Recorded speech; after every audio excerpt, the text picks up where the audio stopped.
tongues above, praise the mount I'm fixed upon it, mount of thy redeeming love.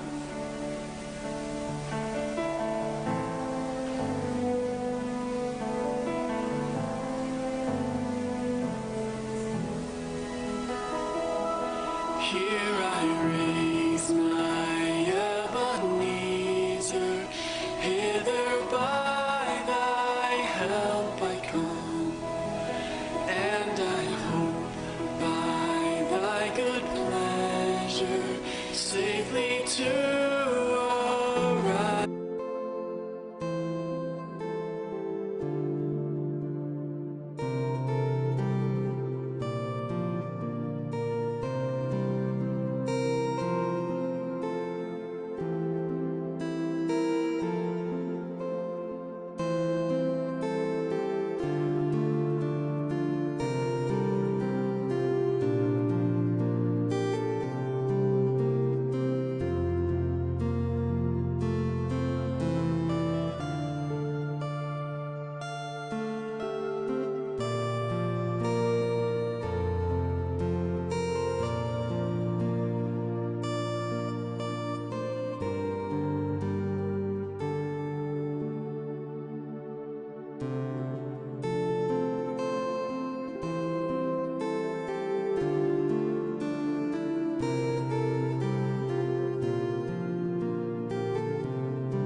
Good afternoon, everyone.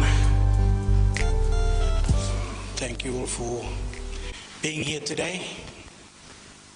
Before we get started, just a few housekeeping safety and notices. Just to let you know, if you need, for your convenience, the restrooms are on the left. And in case of an emergency, exits just on the nearest place where you sit, and we can just gather down the front in the car park.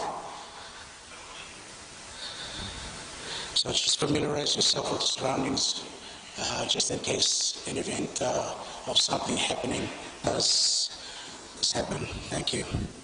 On behalf of the family, I just want to warmly welcome you all to the celebration of life of our beloved mother, Catherine Ann Aitchison.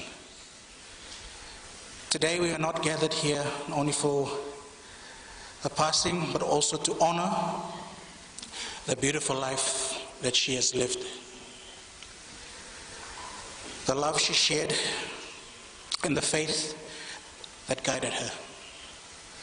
We are deeply grateful to see so many of you here, families, friends, and church families, who have come to stand with us in love and support. Before we continue, I'd like to share a short obituary to honor Mom's life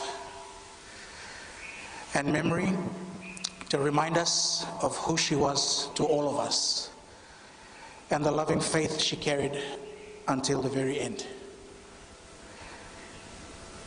Catherine Ann Aitchison was born on September 9th, 1946, and passed peacefully on September 30th, 2025. She lived a life marked by faith, kindness, and love for her family and community. Catherine was a devoted wife, a caring mother, and a proud grandmother, and a doting great-grandmother, whose joy was always founded in the company of those she loved. Her door was always open, her table always had a room for one more, and her heart was always ready to serve. She will be remembered for her strength, her warmth, and countless ways she blessed the lives of all who knew her. Catherine now rests beside her beloved husband, our father, leaving behind the legacy of love that continues through her children, great-grandchildren, and great-great-grandchildren, extended families, and many friends.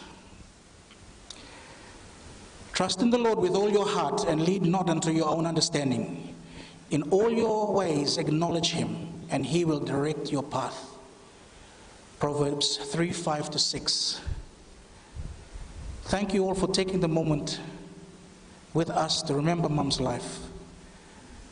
We will now hear eulogies from our families in Australia, New Zealand, and Fiji, who are not able to be here with us in person today. These tributes will be read on their behalf by the Michelle and Annette. Following these, we will also listen to a few audio eulogies that have been sent in from across the miles. Though our family is spread across the world, we are united today in honoring Mom's life. As we move into the time of sharing, may we please open our hearts and the words of memories that will be spoken. Each story and tribute is a reflection of Mom's love she gave and the impact she had on so many lives. Before we start, I would just like to share that our beloved mother strongly believed in the Bible, and she believed that when we pass, our spirit goes to the Father in heaven, while our body remains rested until the day of resurrection, when our Lord and Savior Jesus Christ comes back to take us home. With that, we will continue with the eulogies. Thank you.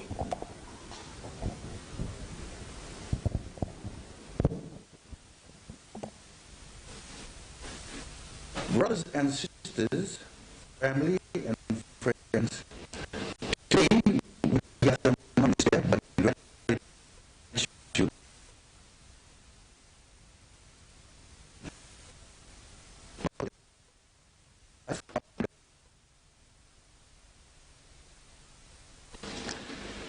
Brothers and sisters, family and friends, today we gather not in despair but in gratitude to God for the life of our beloved mother, grandmother, and great-grandmother, Catherine Ann Aitchison, Nee Realms. Each of you here has your own story of how you came to know Mom. Some as family, who grew up with her in love and guidance. Some as friends, who shared in her laughter and companionship. some as colleagues who admired her for her dedication and strength in the workplace, and others as brothers and sisters in Christ who worshipped alongside her and were touched by her unwavering faith. Mom, together with our late father, Mr. Michael Aitchison, raised us with love, discipline, and faith. She thought the world of us, always doing her best to do everything she could to ensure we were cared for, guided, and set firmly on the path of life. From our early school days through to our marriages and careers, Mom was consistent with us and furthermore to her grandchildren and great-grandchildren. She was the heart of our home, the one who kept us at bay, and also had the time to poke fun at us, bringing about a warm enlightenment. She lived a life full and beautiful. A proud scholar of St. Joseph's Secondary School, she was remembered as a marching girl during her early days in the Hibiscus Festival. She worked with dignity and strength at the Royal Surveyor Club, Berger Paints, Marsh and McLennan, and Carpenters. Later, she became a devoted advocate for the Seventh-day Adventist Church in Samoa, always carrying her faith into everything she did. Now, she rests with Dad in Tawhainaka, Samoa. Though we mourn her absence, we rejoice in the blessed hope of Christ's return, when as 1 Thessalonians chapter 4 verse 16 declares, "The Lord himself shall descend from heaven with a shout, with the voice of the archangel, and with the trumpet of God, and the dead in Christ shall rise first." This text is more than just words to us. It is our living hope. It reminds us that Mom's story is not finished. Her life in Christ is secure, and though she sleeps in the grave today, she will one day awake to see her Savior face to face. This promise turns our grief into hope and our tears into expectations, for we know that death is not the end. This is not a goodbye. It is only a pause until that glorious morning. So on behalf of my siblings, Regina, Annette, Ethel, and my brother Austin, our children and grandchildren, we thank each and every one of you for your support, your presence, and messages of condolences, which have enabled us to give our mother a dignified and farewell she truly deserves. May her memory inspire us, may her faith strengthen us, and may her love continue to shine in us for always. Rest in peace, Mom, and may God be with you till we meet again.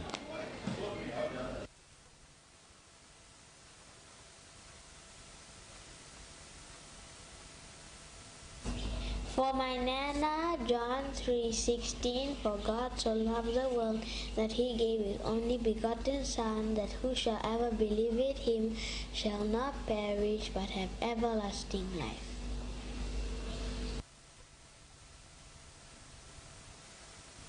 Thank you all for joining us today to celebrate the life of my dear grandmother, Catherine Aitchison. I know many of you loved her, and your presence means so much to our family. Nana wasn't just a grandmother. She was the matriarch, the anchor who held us steady, and the woman whose strength was matched only by her faith. While our hearts are heavy with loss, we are here to celebrate the incredible life of a woman who taught us how to live. For many of us, she was the one who planted that first seed.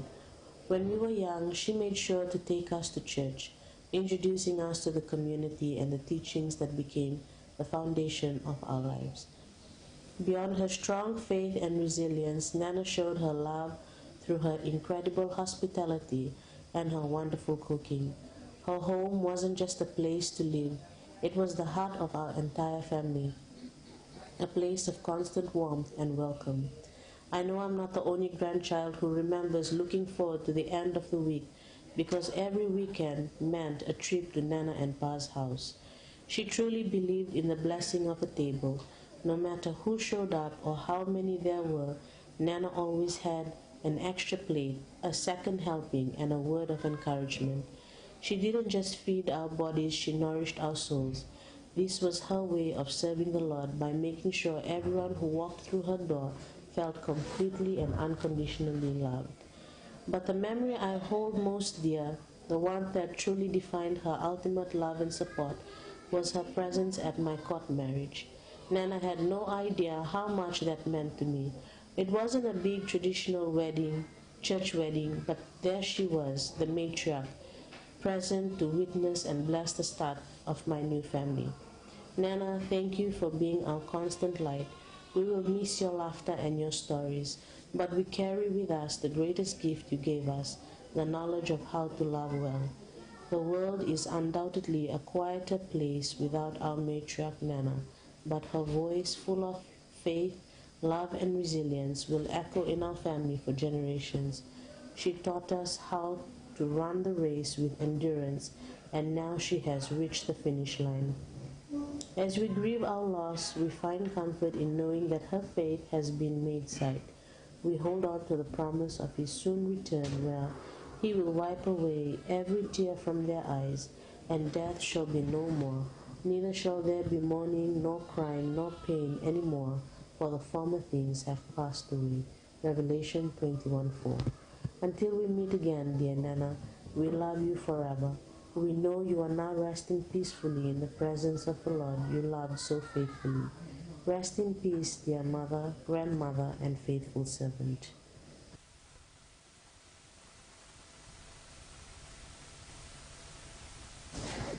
I, Yolanda Marion Aitchison, granddaughter of Kathy Rounds Aitchison and Michael Aitchison, I sincerely would like to take this moment to thank our Lord and Savior Jesus Christ for the life of our beloved grandmother and great-grandmother. Nana, as I recall growing up, was a woman who I personally knew to be a very neat woman. Her and Pa loved to have people over to their place and loved visiting close family members and church members as well. She loves ironing, I swear. She would sit and iron all the time. Nana and Pa was not long with us till they had to migrate to Samoa. When Nana would come back, she would bring all her grandkids, pulatasis, chocolates, etc. And we would have so much fun with her, especially combing her long black hair till she felt sleepy. It's a Nana. Whenever she would visit, she would see me and tell me, "Granddaughter, I'm going to take you to town today or this week to go and do your hair." Even right up to her last trip to Fiji. A woman of beauty. I really miss her. I just thank God for giving us those moments with her while she came for her treatment. Spending time with her was really an honor. I enjoyed every moment with her. She would tell me, "Remember, granddaughter, you're beautiful.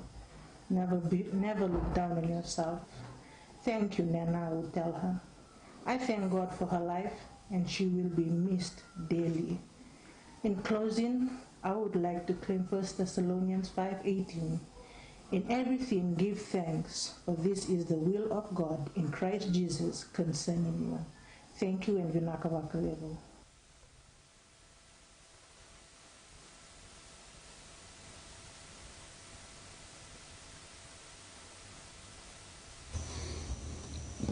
Good afternoon, everyone. I so wish I could be there in person with all of you today as we celebrate and remember the life of my grandmother. It means the world to our family that you have all gathered to honor her. You know, I've been trying to find a word to describe my Nana, and the word that keeps coming back to me is home. Not a building, but a feeling. It was the feeling of walking through her door and being wrapped in a hug that you knew could fix about anything. It was the absolute rock-solid certainty that you were loved, and her life was nothing short of a masterclass in love. For her, love and faith were the same thing, knit together so tightly you couldn't see where one began and the other ended. She was a proud Seventh-day Adventist, but her faith wasn't something she put away after Sabbath. It was in everything. You saw it in the way she cared for her garden. You heard it in the gentleness of her laughter. Her Bible wasn't a decoration on a coffee table. Its pages were worn and filled with her notes. It was a true map of her life. And she had this incredible gift. She could make every single one of us feel like we were her absolute favorite. How did she do that? Her wisdom was our guide. Her prayer felt like our armor. And what a beautiful thing it was to see her become a great-grandmother. I'll never forget the first time she held my niece. Her face just lit up with a kind of joy that was so pure. In that moment, it was like watching a circle complete itself. You could see a love that stretched across 4 generations, and it was a legacy of faith and family being passed on right before your eyes. But the most powerful lesson she ever taught us wasn't in how she lived, but how she prepared us for this very moment. Nana wasn't afraid. Because of her unshakable faith, she saw this moment as a peaceful sleep. She believed she is simply resting now, waiting for that incredible morning the Bible promises, the resurrection morning, when the life-giver calls her name. 1 Thessalonians tells us not to grieve like the rest of mankind who have no hope. And we won't. Our hearts are aching today, of course they are. But underneath all this pain, there is a powerful, stubborn hope, a hope that she planted in every one of us. So sleep well, our beloved grandmother. You have fought the good fight, you have finished your race, you have kept the faith. We will miss your voice, your hugs, your wisdom, more than words can ever say. But we will carry you. We will carry you in our hearts, in our stories, and in our memories until we meet you again. We love you. Psalms chapter 73 verse 26. My flesh and my heart may fail, but God is the strength of my heart and my portion forever.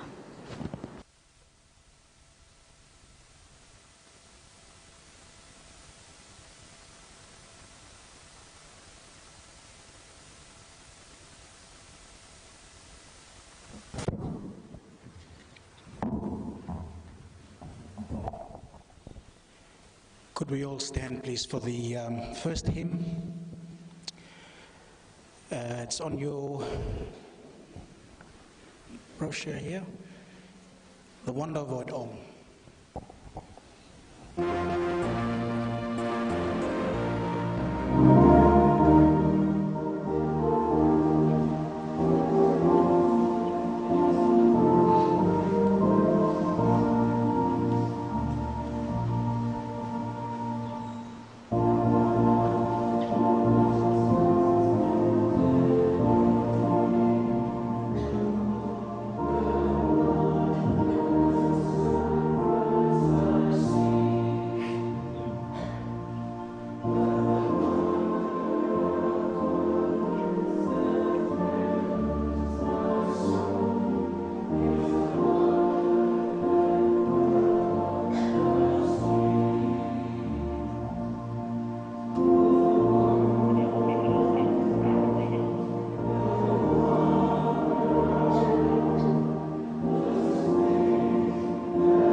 Good afternoon, everybody.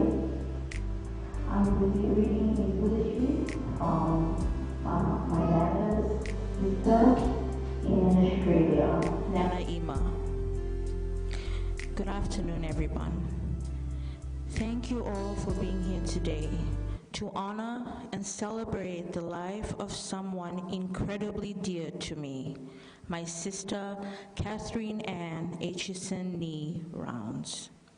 Catherine and I shared the same father, and though we were 17 years apart in age, the bond we shared was strong, deep, filled with love.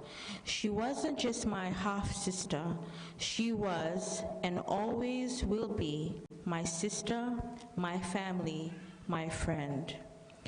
From the time I was little, she had this beautiful way of making me feel seen and loved.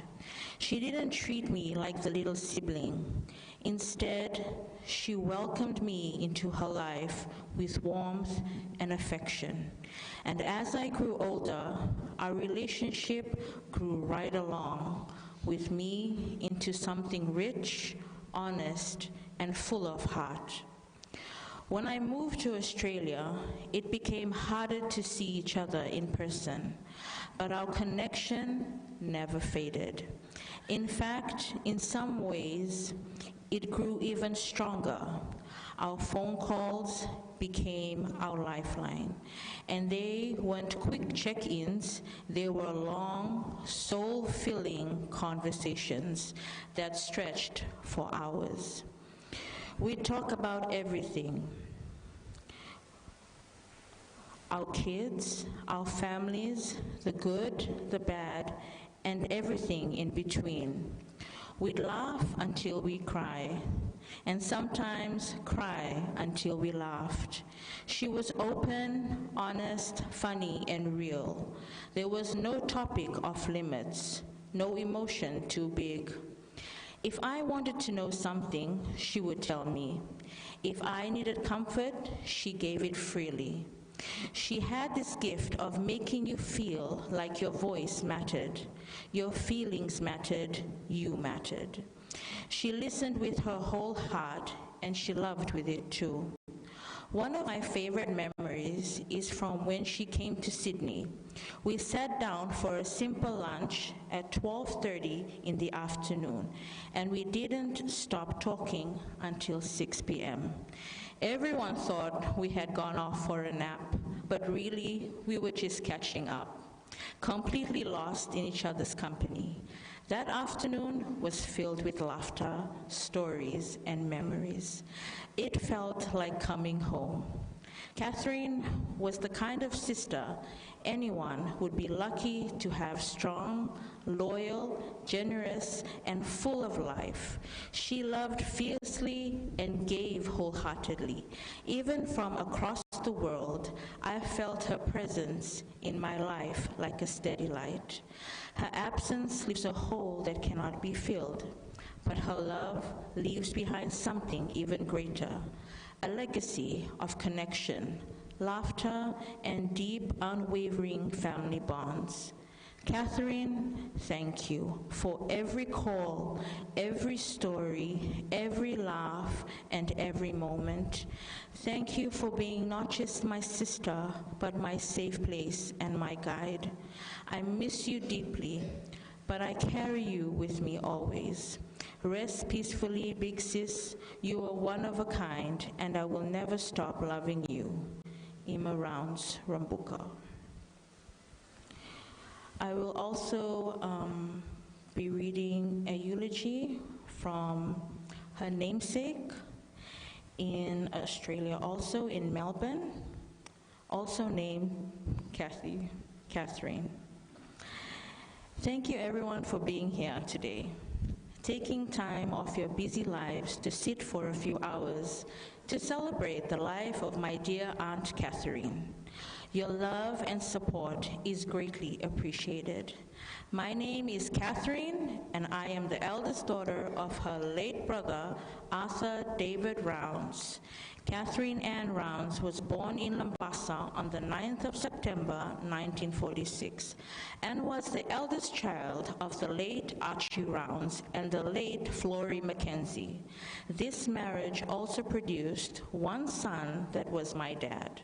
I would fail in my duty of care to mention that Auntie Kathy was reared and much adored by her maternal grandparents, Grandpa Benjamin and Nanny Selai Sinikula Mackenzie of Lambasa. Auntie Kathy's siblings are Auntie Ima, Auntie Josephine, Auntie Rosie, Auntie Sarah, and Uncle Raymond, Uncle Matai, Uncle Archie, Uncle Joseph, Auntie Lydia, and Uncle Robert. Catherine married the love of her life, late Uncle Michael. They went to have 5 beautiful children. To my first cousins, Regina, Leonard, Annette, Ethel, and Austin, and all her grandchildren and great-grandchildren, I am so very sorry for your loss. Your mother loved fiercely, and family meant the world to her. She showed her love in practical ways by always checking in, keeping everyone organized, and making sure no one left her home hungry. Sunday brunches were my favorite times, where there was food enough to feed a small army. I don't remember her cooking on those Sundays, but I do remember her beloved husband's corned silverside with steamed cauliflower and his very delicious white sauce, which I am still yet to master. And she was always served like a queen that she was. In early September this year, when she celebrated her 79th birthday and when she attended a wedding celebration in Samoa, she still looked graceful and beautiful, and I watched her take to the dance floor, waltzing away to Anne Marie's "Could I Have This Dance for the Rest of My Life." It made me so happy that in her pain and sorrow, knowing her diagnosis, she pushed on and continued to enjoy her life, right to the very end. At this point, I would like to thank Annette, Michelle, August, and Jordan, and the grandchildren present in Samoa during these tough days and nights for making Auntie Kathy's journey towards the end of her days a true celebration of life. She got to wear a beautiful dress, have her hair done up, and got beautiful flowers, all her most favorite things in life. These are precious moments, and you all made that possible for her. And for that, I am truly grateful. A funeral service is usually for the living much more than it is for the dead. And so today I ask you all, how often do we wish treasured precious moments before someone we love so dearly passes away? Time is something that we all tend to fall short of, whether it is for our loved ones or our own selves. We have become so mechanical in our day-to-day dealings that sometimes it is months, at times even years, before we manage to visit our loved ones. To everyone here today, love your parents and cherish the time you still have to spend with them, because life is too short. What Auntie Kathy gave me was something special, a second mother, someone I could turn to, laugh with, and learn from. I feel blessed to have that kind of bond and privileged be able to honor her today.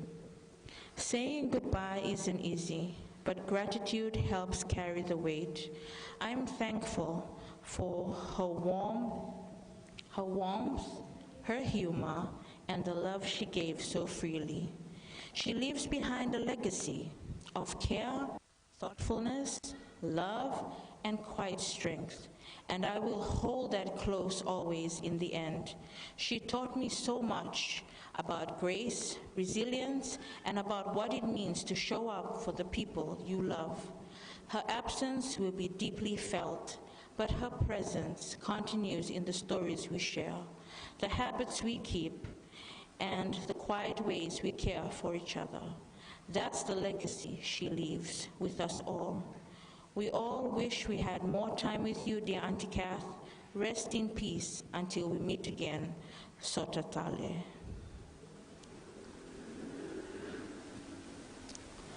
I will also be reading a eulogy from my Auntie Tale in Fiji, in Nandi. Dear family and friends, today we gather to celebrate the life of Auntie Kathy Aitchison, a beloved sister-in-law to my parents and a cherished presence in all our lives. Auntie Kathy was a woman whose warmth and kindness touched everyone she met. She had a way of making everyone feel valued and loved, whether through a kind word, a warm smile, or her thoughtful gestures. One of the things we all looked forward to was Auntie Kathy's baking, especially her legendary pineapple pie. It wasn't just a dessert, it was a slice of her love. My father, William Aitchison, my son Nathan, and I have such fond memories of visiting Auntie Kathy in Samoa. Though she is no longer with us, her love lives on in every memory. Rest in peace, Auntie Kathy. Thank you for the love, the laughter, and the sweetness you brought to our lives.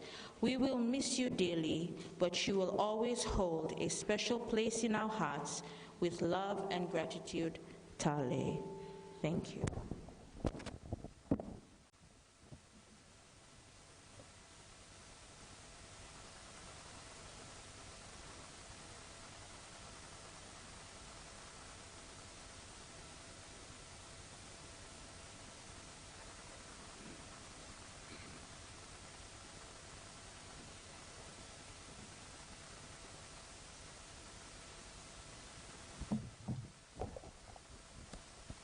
Can we please stand for the second hymn, please?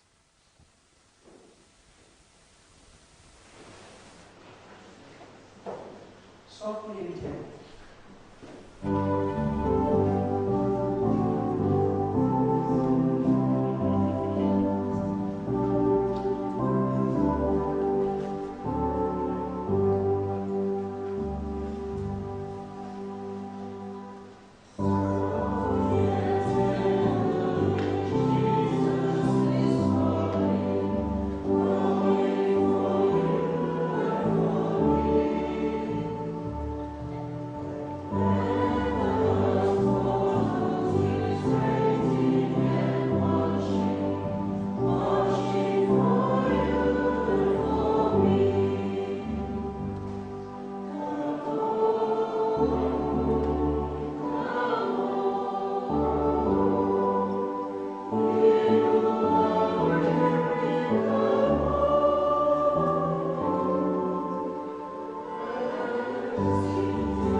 Oh.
Good afternoon, everybody. Thank you for coming.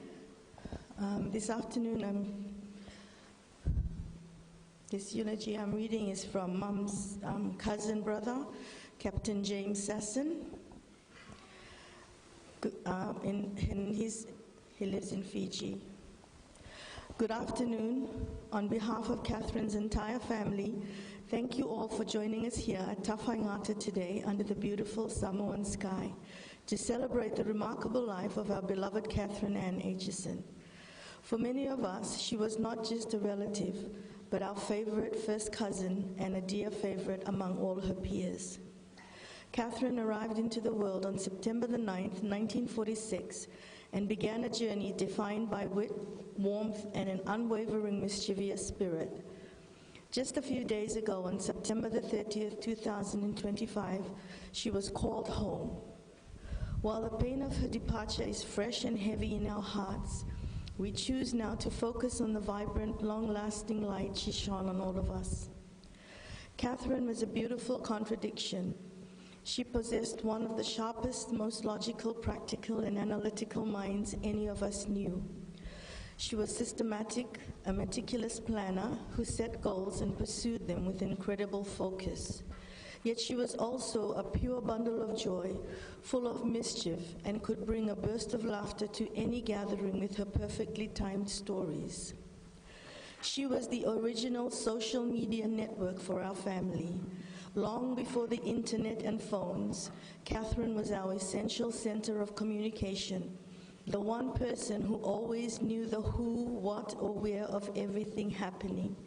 She didn't just share news, she added her own unique humorous commentary, making every conversation an event. She was a loving mother to her cherished children and a treasured grandmother to her many grandchildren. The foundation she built for our family was strong, grounded by her systematic approach to life, and softened by her endless capacity for fun. Catherine's goal-setting tenacity was legendary. I remember her once declaring that I was going to fly her for free to Lambasa to visit her relatives. At the time, I couldn't fathom how that would ever happen. But that was Catherine. She already had the steps planned. Not long after, she had successfully convinced our operations manager to roster me for a freighter service to Lambasa, and there I was, actually flying her there for free. Can you believe that happening today? That story perfectly captures her spirit, focused, determined, and absolutely brilliant at achieving goals. Her life was beautifully intertwined with her beloved husband, Michael, who went before her. Their life together was clearly full of so many hilarious incidences that it's impossible to tell them all here today. But if you have one, please share it later. Their bond was one of deep love and endless laughter. Now, on a lighter note, Catherine also had a deep and practical connection to the material world. Many of us can testify to that fact, as items that caught her attention, whether it was my shirt, a box of old photos, or anything else, had a funny way of finding a permanent loving home with her.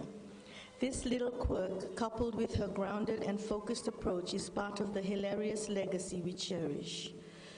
Catherine's passing leaves a huge gap. While she taught us that you can be analytical and systematic while simultaneously being most mischievous and magnetic person in the room, her most profound legacy is found in her loving family. Her life's work is evident in her children and many grandchildren whom she raised to embody honesty, kindness, compassion, and deep respect for others. This is the foundation she leaves behind.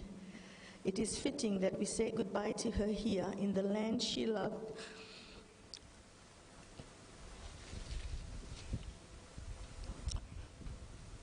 At Tawhaingata. The warmth of the Samoan sun and the deep strength of her ainga will forever hold her memory. Catherine, you are reunited with Michael now, and you are at peace. We will miss you terribly, but we promise never to forget you as you join your beloved husband with the angels. Rest in peace, Catherine. Soy for.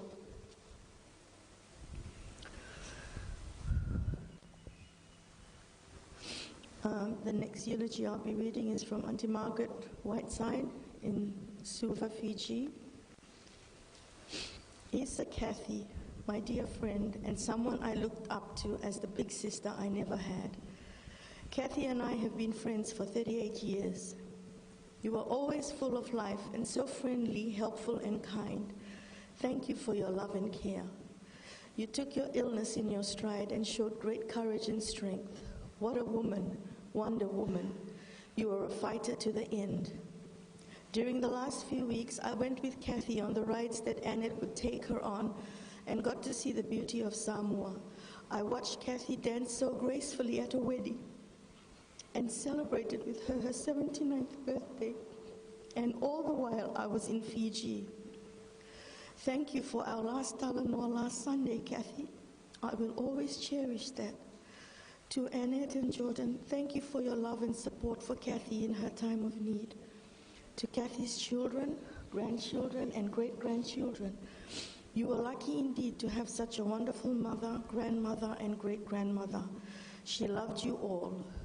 If there is one lesson we can learn from our dear friend, is that you never give up. We in Nasese miss you very much, Kathy. Say hello to our friend, your beloved husband, Mike.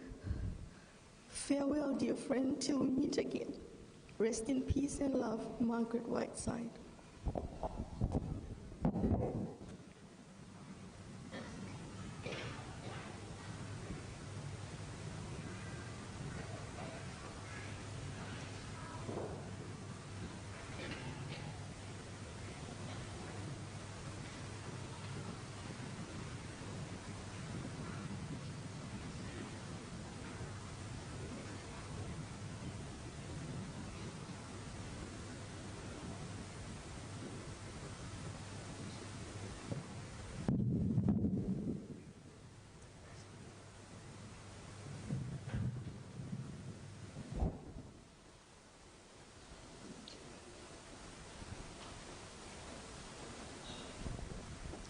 Fatalo fai toile pa yeman mar.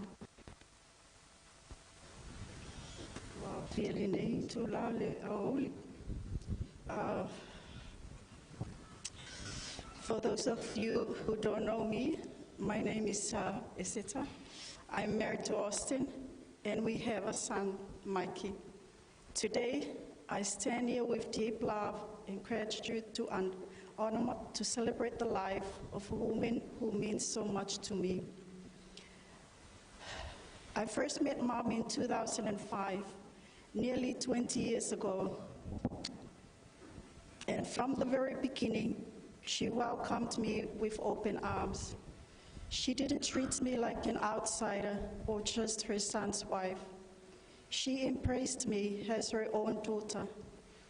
That was the kind of woman she was. Warm, kind, generous, and full of love. In 2007, I moved to Vaitele while I was pregnant with my her support during that time gave me comfort and strength. I never forget the first meal we shared. She made a spicy curry. I wasn't used to spicy food back then, and it nearly knocked me out. But I always laughed when I think about it, because now I can eat more chili than Austin. She treated me well. When Dad passed away in 2014, we took on the responsibility of caring for Mom. Looking back, I see it as one of the greatest blessings in our lives. It brought us closer together as a family.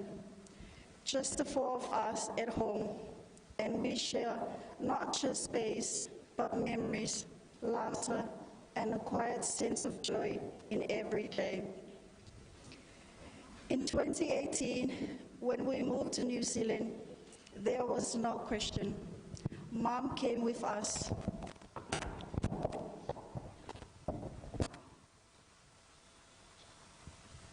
She was part of our ainga, and whenever we went, she belongs to.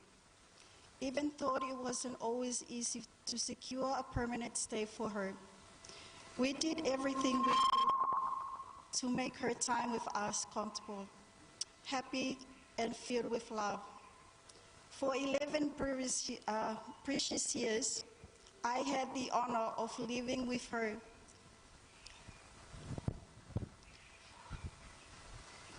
care for her,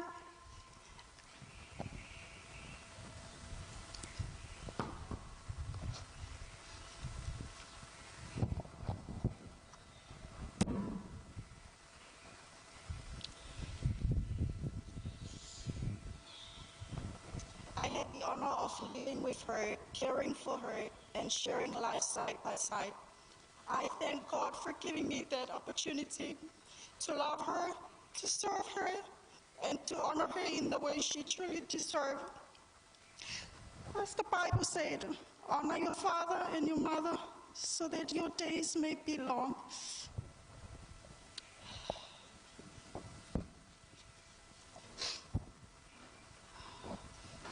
In the land of the Lord, your God is giving you. That's what we're trying to do every single day. Because of her visa status, Mom had to travel between Samoa and Fiji. There were times when we were separated for long periods. Once during COVID when she was in Fiji, and another time when she stayed in Samoa for about 9 or 10 months waiting for her visa. Despite the distance, our bond never changed. We stayed in touch constantly, and the love between us only grew stronger. Then just last year, we received the best news. Mom was selected through the immigration pilot and became eligible to apply for the parents and grandparents resident visa. We were so happy. It felt like everything was finally coming together. At the start of this year, we submitted all the paperwork, and in June, immigration requested additional medical tests. Around the same time, Mom had to leave the country as her 6 months visa had expired. That was the last time she left New Zealand, and none of us knew it would be the final time she'd be with us in Dunedin. Over the following months, her health began to change. But through it all, Mom remained strong in her faith and spirit. Watching her face everything with courage and trust in God reminded me that she didn't just believe in the Lord, she lives her life with Him at the center. Her faith never wavers. Our hearts are broken, but even in this sorrow, I'm so thankful. Thankful for the years we had together, for the memories we made, for every conversations and quiet moments we share. Mom was a blessing, not only to me and Austin, but especially for Mikey. She absolutely adored him, and the feeling was mutual. She always spoke about us to her family and friends with such pride and joy. Sometimes I joke with Austin, please tell Mom not to hype us up too much. But that was just her, always praising, always sharing, always proud. She has such a big heart. She welcomed everyone in her home and into her life. And she loves to talk. Mom had stories for days. Some true, some probably a little extra, but always full of color, laughter, and love. You could never be bored around her. She brought her life and joy into every room she entered.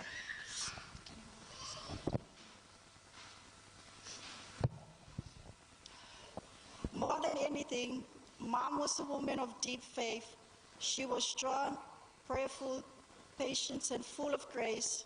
Her love for God shaped the way she loved all of us, with forgiveness and open arms.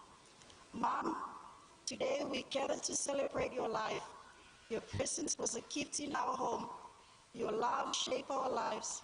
Your faith inspired us, and your memory will live on, especially in Mikey, your grandson who adore you beyond words.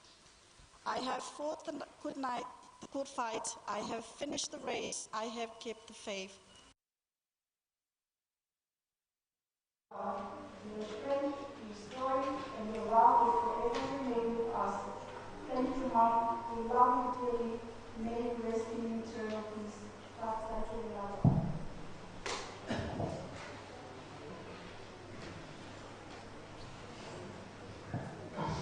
I didn't know what to write because but I opened up with the scripture.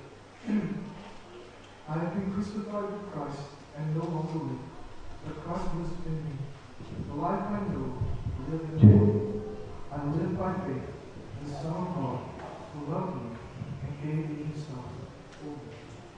Galatians 2, verse 3. This verse is a reflection of my Nana, because that's exactly how she lived her life. Everything she did was rooted in her faith and her love for God. She didn't just talk about him every day to me. She also talked about the Lord to Mom, Dad, and anyone she encountered. She lived in a way that showed what it truly means to follow Christ. From the time I was born, when I was just a baby, Nana was there for me and was with me. She raised me, cared for me, and made sure I always had what I needed. She told me what I loved really. She told me what love really looks like. Not through big words, but through little, everyday things. Like making sure I said my prayers in the morning, reminded me to thank God for every meal, and asked me if I needed anything iron for school. It was those small moments that I saw how much she cared, how much she gave, and how deeply her faith guides everything she did. Nana wasn't just my grandmother, she was my second grandmother, second mother. She was there through every stage of my life, from my first steps to my final years in high school. She believed in me and in my education. She encouraged me to do my best and reminded me that everything I should do should be done for the glory of God. So much of who I am today comes from her. Her love, her prayers, and her faith in me. And of course, one thing that I made sure is that we would never miss a day of church. Every Sabbath without fail. We were there, but my favorite memories were during the services. When me and my friends would be outside playing around and running around during the Nana would come outside with a serious look on her face, waving her finger, calling us to come back inside now. And if we didn't listen fast enough, she'd come up and chase us all around the church. We'd be sprinting in every direction, laughing and yelling, while she tried to catch us.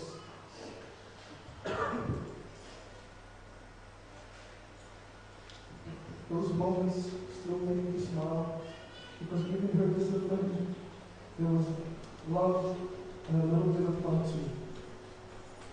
Through her, I learned how to trust in God, how to be patient, and how to be grateful even when things are hard.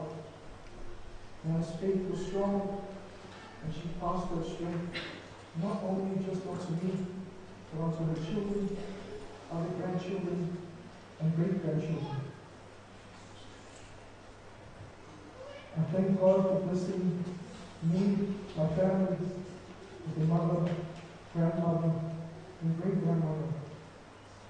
Like her, someone who loved deeply, gave sincerely, and lived fully for Christ. Rest in peace, Nana. You've done your work here in this world. And now you rest in the arms of the Lord. Loved so much, and your sunshine are. I'll carry your lessons with me always to love, to serve, and to keep my faith strong. just like you do. Love you, Mama.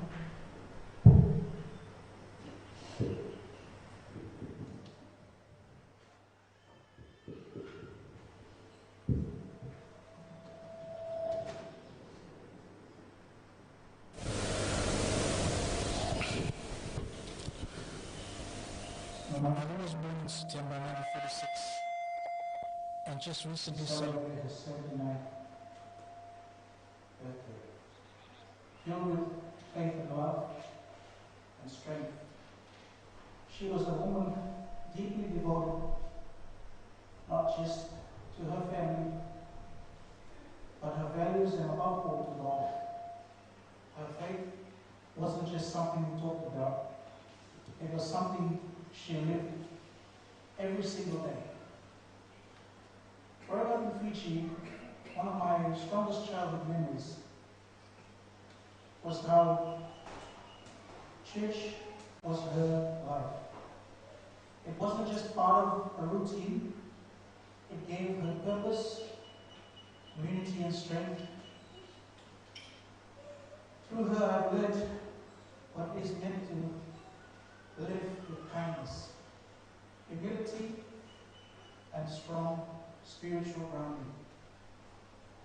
She made sure we, her children, were raised with the same values, and I'm so thankful for that gift. When our dad passed away in 2014, we were heartbroken. But even in the deepest sorrow, Mom carried us through with incredible grace and courage. We were blessed to have 11 precious years with her after his passing. Years that showed even more clearly just how strong and lovely she truly was. She became our anchor. She offered us comfort, wisdom, and calm, all without asking for anything in return. She missed Dad deeply, but she never stopped pouring love into the rest of us. She stood in the gap, holding the family together with steady hands and a quiet strength that inspired us every day. Mom was one of the most selfless people I've ever known. She always put others before herself without anyone noticing. Whether it was keeping the house in perfect order, washing and ironing everyone's clothes, or preparing meals with care, she did it all out of the love. Even when shopping for herself, she'd somehow come home with things for others. We would often argue with her about letting us help, but somehow she'd always manage to win with the chores around the house. Mom was humble, but quietly determined, the strong, with wrapped in the gentlest heart. Then came Michael, my son, my grandson. From the moment he was born, her heart just seemed to expand even more. She adored him, and their bond was something truly special. I used to joke with her and remind her that she had other grandchildren too. She would smile and say, "I love them all too. Just let me be, all right?" But that was Mom. Able to love you, put you in your place, and still make you feel completely cherished, all in the same breath. Me being the youngest was quietly shifted, and honestly, I was happy to step aside watching the beautiful bond between her and Michael grow. Mom grounded us in faith, in our identity, in our culture, and in the values we needed to carry with us no matter where we lived. She taught us respect, dignity, and always put God and family first.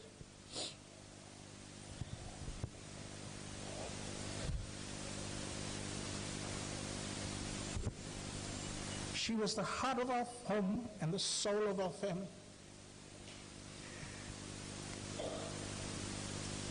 says in Matthew 5:4, "Blessed are those who mourn, for they will be comforted." And today, in the midst of our grief, I feel deeply comforted by the love and support everyone here and also joining us from around the world to celebrate her life with us. Your presence here today means more than words can express. Though she no longer here with us in body, her memory lives on. In our hearts, in our homes, and in faith, she passed down to us. The prayer she prayed over us, the strength she showed us, and the love she gave freely. These are the parts of her we will carry forever.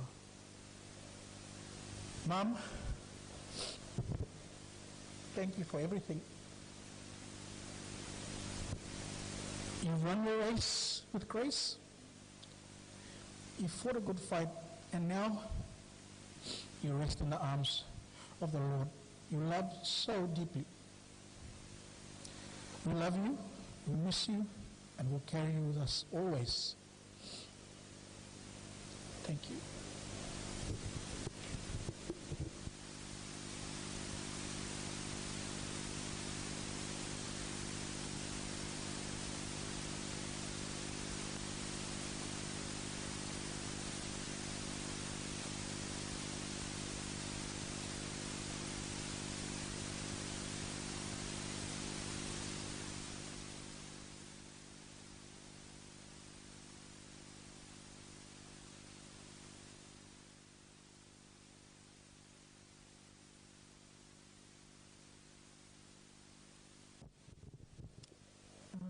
For those who don't know me, I'm Michelle, grandmother of Kathy's my grandma, and I will be reading my brother's eulogy, my grandma's eulogy from my brother Brendan in Sydney.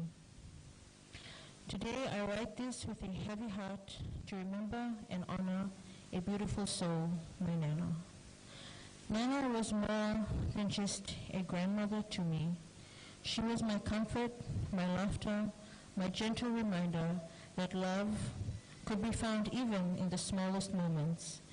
Every memory I have with her feels like home. I miss you, Nana. I wish I could have been there for you when you were sick, to hold your hand, to tell you how much you mean to me, to say thank you for everything you have ever done. I'm sorry I couldn't be by your side, but please know that you were never far from my heart. Now you're with Pa, the love of your life, in a better place where there's no more pain, no more tears. I know you're both watching over us, smiling just as you always did. One day soon, Nana, we'll all meet again in that peaceful, glorious morning where love never ends and family is whole once more. Until that day comes, rest in love, Nana. You'll forever be in my heart. Brendan.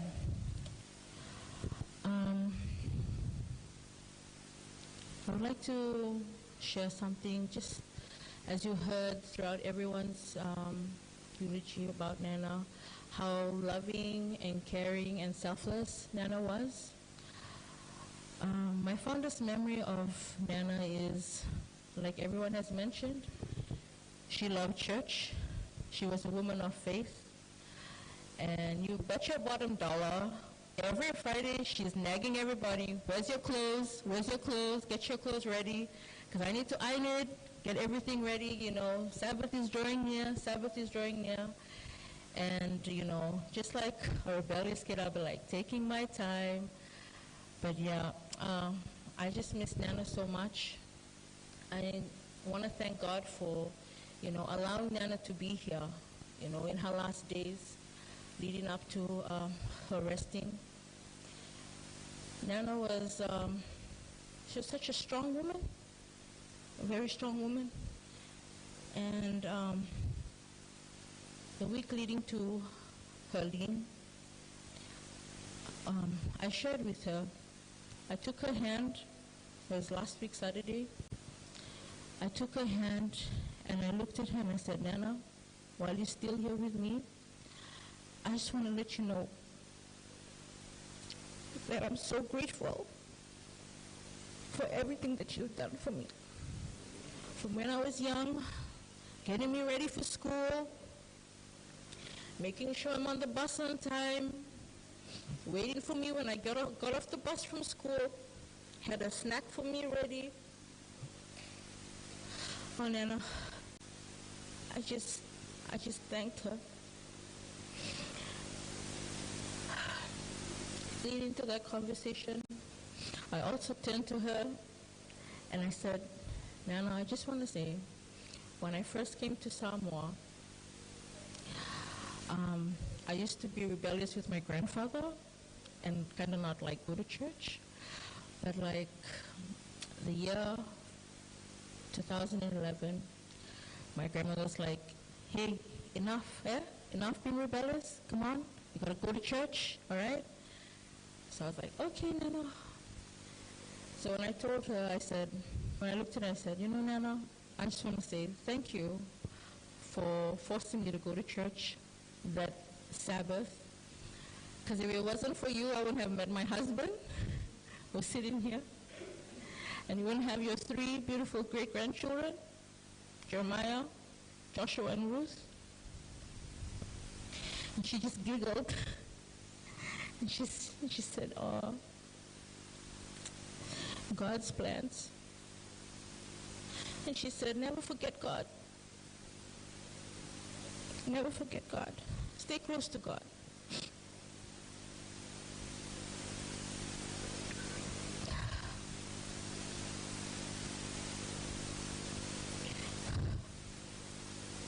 I miss her so much. And I know everyone here is missing her too. And her endless nagging of helping people should always make time to help people who are in need, regardless if they're on the other side of the island. She'll nag whoever to take her there, just to help any family who's in need. She's a woman of prayer. Every morning, never miss. She's with her Bible, singing, talking with God, dedicating her kids. I said, Nana, I'll try to be like you. I'll try to be as close as I can be like you. I thank you. I told her I thank you for everything, Nana, for loving us, for truly loving us, for caring for us. And I just thank God for giving us the time that we had with her. And now she's at peace. She's no longer in pain. She's no longer in agony. She's in a well-rested place right now, waiting for God to come back. And we'll see her on that bright and morning glorious day. Thank you.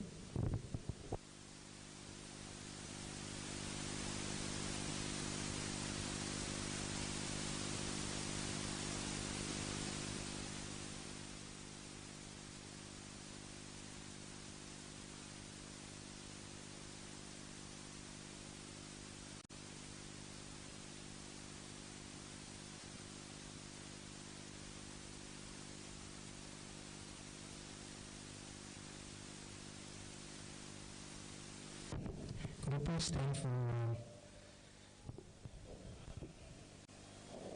hand, please? Jesus.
bit more organized than this, but everything seems to be everywhere. Sorry about that. I need to get myself together.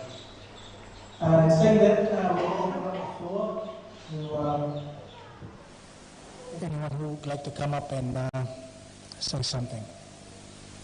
Please feel free to come up. Thank you.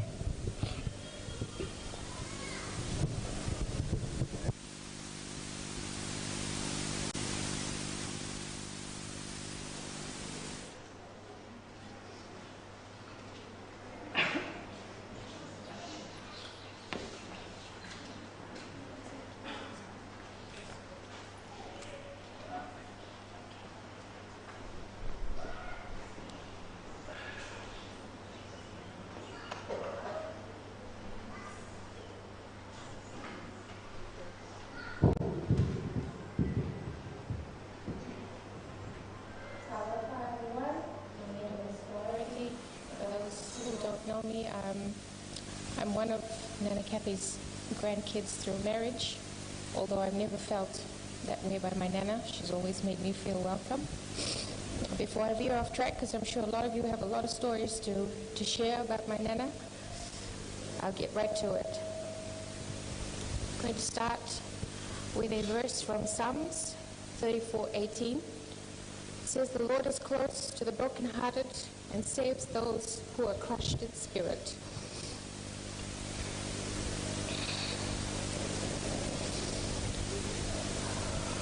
These words remind us today that even in our deepest sorrow, we are not alone. God draws near to us in our grief, and as we gather to remember and honor Nana Kathy, we feel both the weight of our loss and the comfort of his presence. Nana Kathy was a lady who carried love wherever she went. For me, most of my memories are through my childhood in Fiji. She and Pa Michael were like the grandparents I never had the opportunity to know, and they filled that role with so much warmth and kindness.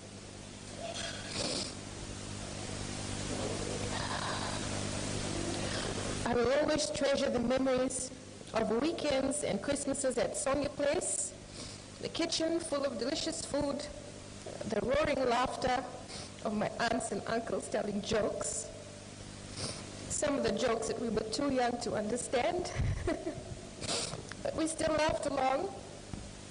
I remember Nana's laugh, her generosity, the way she welcomed everyone, her devotion to God and to her family. That home was always filled with warmth and kindness whenever we were there. Even when they didn't have much, she had a way of making people feel seen and cared for, whether through a kind word, a shared hug, and well, my favorite was her amazing hugs.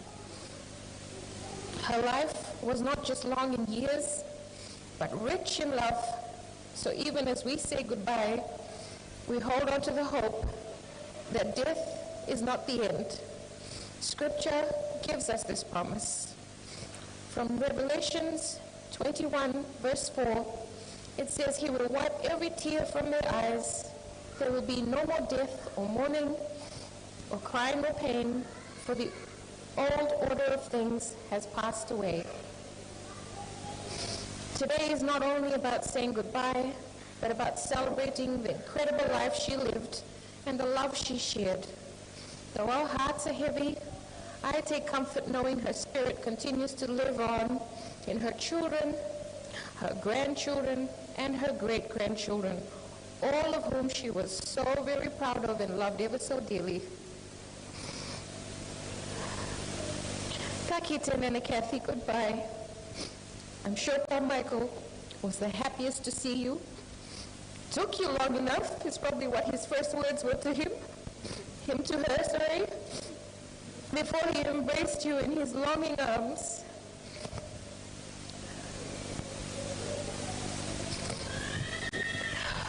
Nana, you left an imprint on my heart all those many years ago, and I will always carry you with me. May you rest in eternal peace And may we all carry forward your love and kindness into this world. Whaafatai, Nana. Rest easy.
Kathy's baby sister from New Zealand.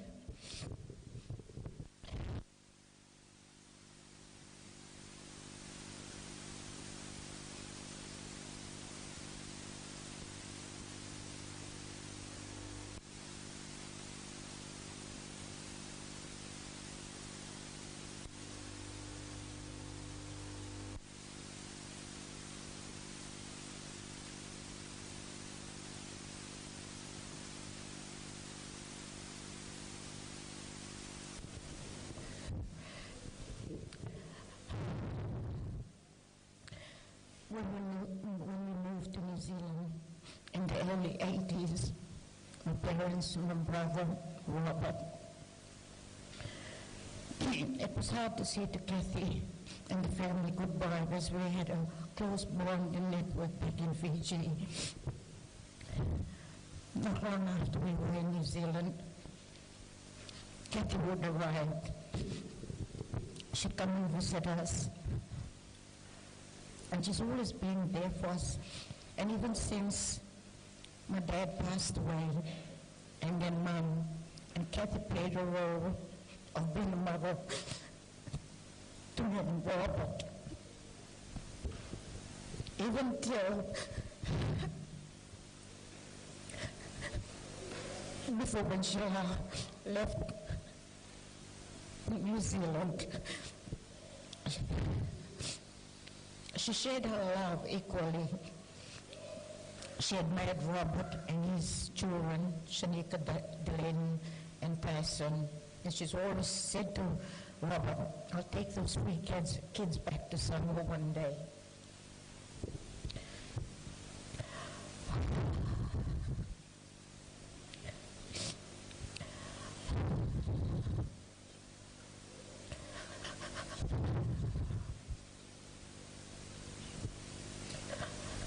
She fought a good battle, and I honestly thought that she was going to bounce back from this.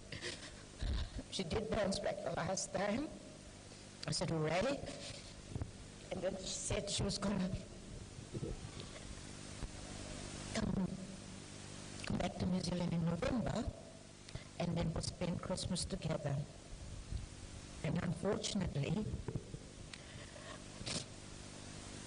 and it is not our timing, it is the Lord's timing. I'll so miss her so much, my brother.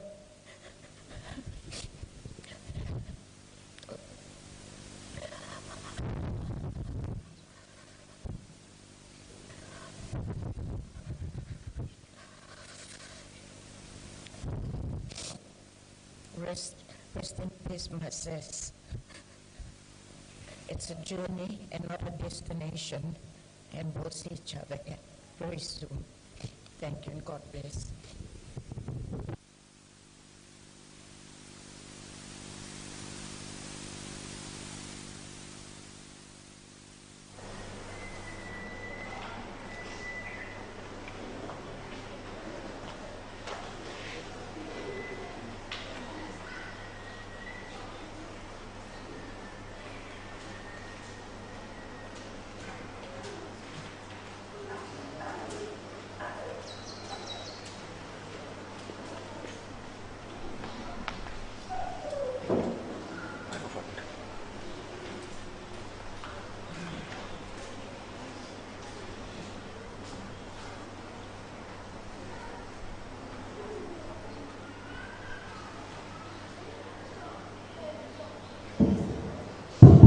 test. God is good all the time. Oh, come on. God is good all the time. Amen. For those of you who know me, Bula, Palafa, I'm Methuselah. Most people know me as Metuifiu. I had the privilege of meeting Auntie Kathy and the family at our #1 foundation of Samoa, ACB compound. While I had the privilege of meeting them, we were part of Austin's notorious gangs of naughty boys. Some of you, I recognize you, you're sitting here right now. Anyway, everyone has fond memories of Auntie Kathy.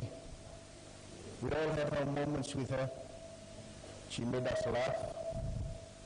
She made some of us angry. And after that, she always made up for offering, would you like a cup of tea? Would you like something to eat? But she gave us a lot of encouragement, a lot of advice. We were too young to take it, or we were having too much fun, enjoying, to understand.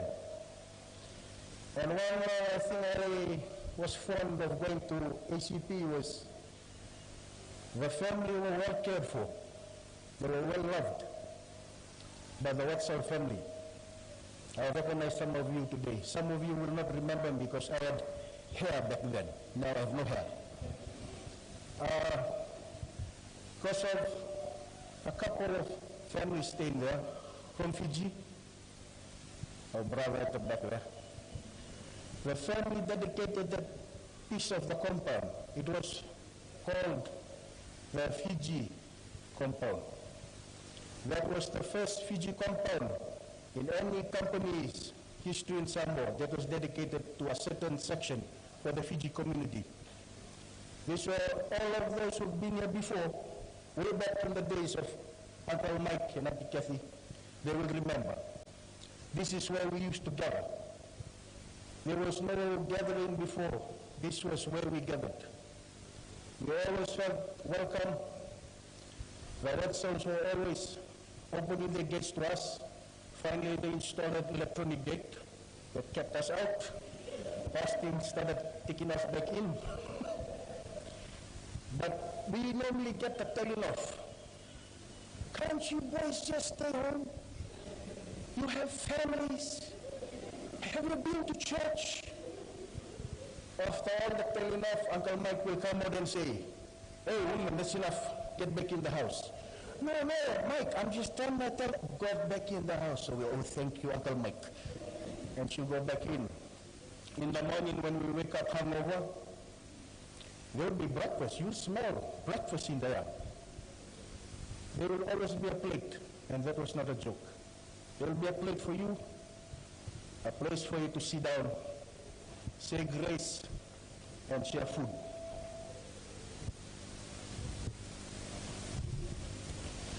I had the privilege of going out to visit her and praying over her with my son.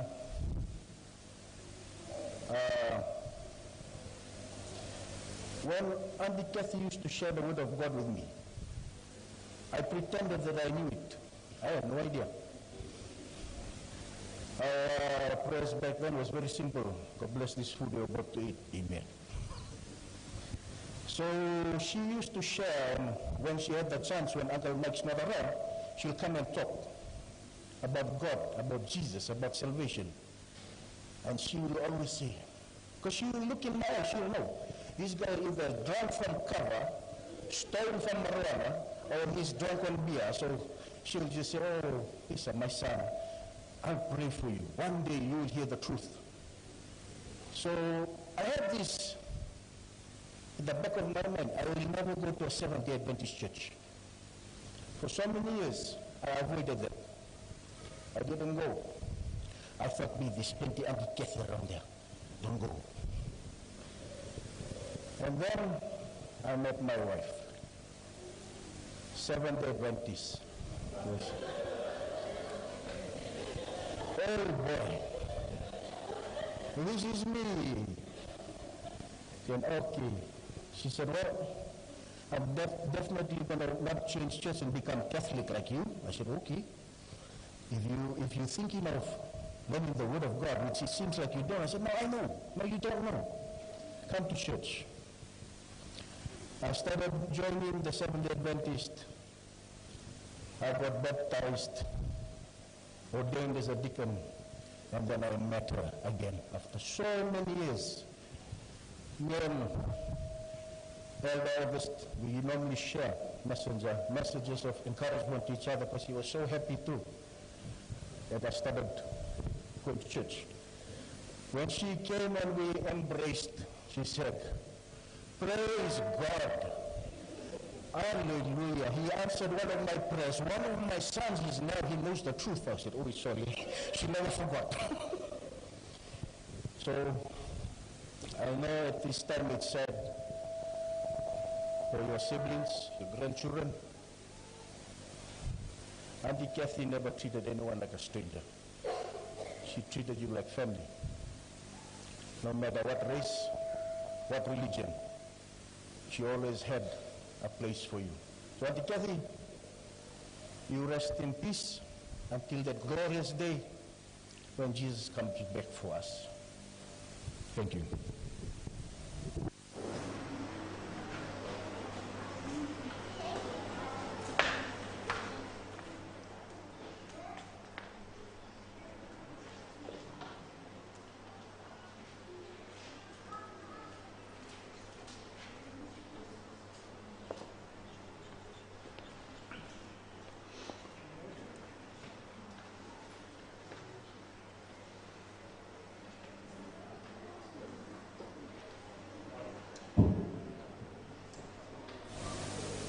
Just have one eulogy from my sister in New Zealand, Gina.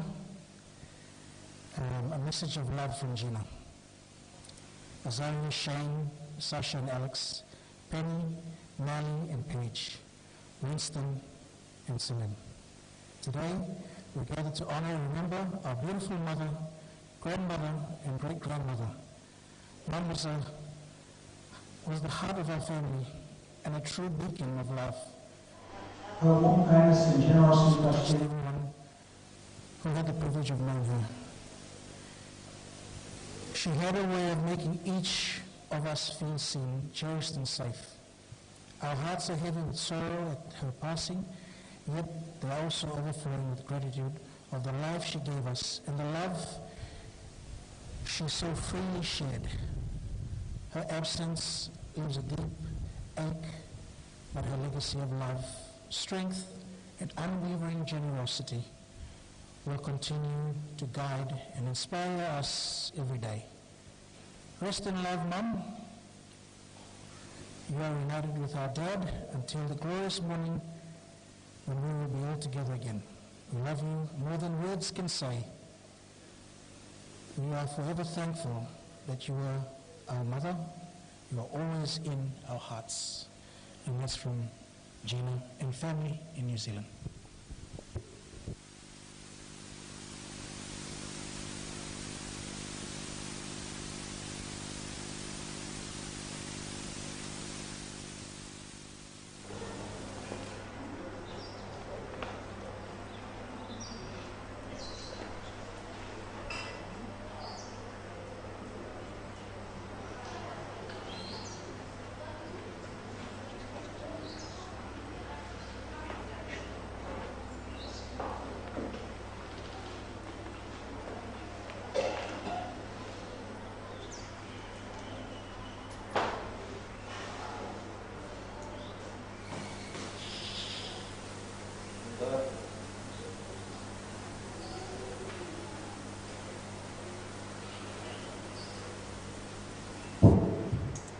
And God shall wipe away all tears from their eyes, and there shall be no more death, neither sorrow, nor crying, neither shall there be any more pain, for the former things are passed away. Revelations 21, verse 4. Tana fulama, like our former Fiji brother that used to sneak into our yards. I stand here on behalf of the Wetzel family. My brother Robin and Sister Zana and my sister Angie. Itu, and his good lady, and we have Milish, another one like Fiji brother, sneaks in and out of our yard. But I thought I'd stand up and just say a few words on behalf of the Wetzel family. Since we were mentioned, this is the reason why Mike and Kathy ended up in Samoa Hill. With our dad looking for a dredge master, he traveled to Fiji and interviewed Mike. And Mike and Kathy, I think it was the late 90s, I'm not too sure. But he became our dredge master. And later on, he worked and lived at our plantation in Savoi. And then we had Austin. Austin came to visit his parents for 2 weeks. Well, Austin really didn't leave after that 2 weeks. He was here, married Ezeta, and as Esther said, they lived in Waitanai. We worked alongside each other. We were grateful for the many years that we got to know the HSC. Then he became a part of our family. And like everybody has said, there was never a time that she would go to Kathy's place and she wasn't welcoming with open arms and for food. I guess that's why Austin and I were so healthy. We're truly grateful for the blessings of Kathy in our lives. As has been mentioned, she was a woman of faith, a daughter of the Most High God, and she lived and walked the talk. She is able to live on because those who die in Jesus Christ, although they physically die, they live on.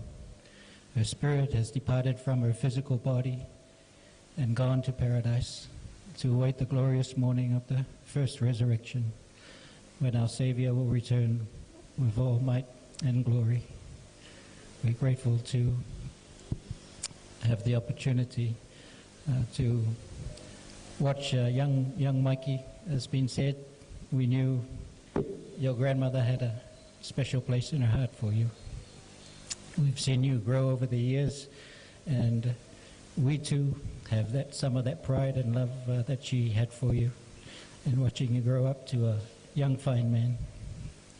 And as the commandment says, to honor thy father and thy mother, Aitchison children, and Annette has cared for their mother all the years of her life. We were grateful. We didn't even realize Kathy was in Samoa, but we got a message from Ezeta on Sunday, and we did come around Monday evening to visit her. Unfortunately, I think it was on her last few hours, but we got to visit her, and alongside Rachel, we followed her car into the house. We had never been up to Alisa before, but God provided a way to show us where she was, and we're grateful that we were able to be there in her last hours. When we allow Malanga, Auntie Kathy, we love and miss you, but your legacy will continue on through your family, your children. And I say these things in the name of Jesus Christ. Amen.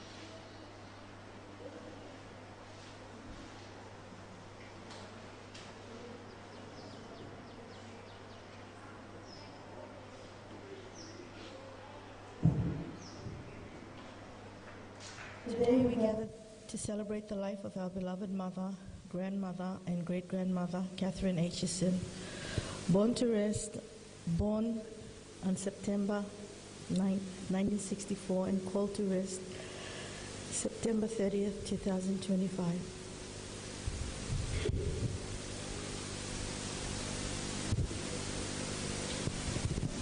Mom was a God-fearing woman whose faith guided every part of her life. She was a Sabbath-keeping woman of prayer, and she never stopped reminding us to always read your Bible and always pray.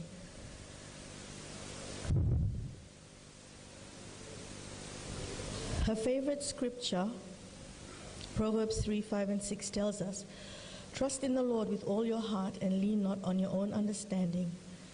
In all your ways acknowledge him and he will direct your paths." Those words weren't just something she recited, they were how she lived. Mom had a heart that embraced not only her family but also strangers who quickly became friends. While living in Samoa, she opened our home every weekend to Fijians. She met women and young people who were far from their own families.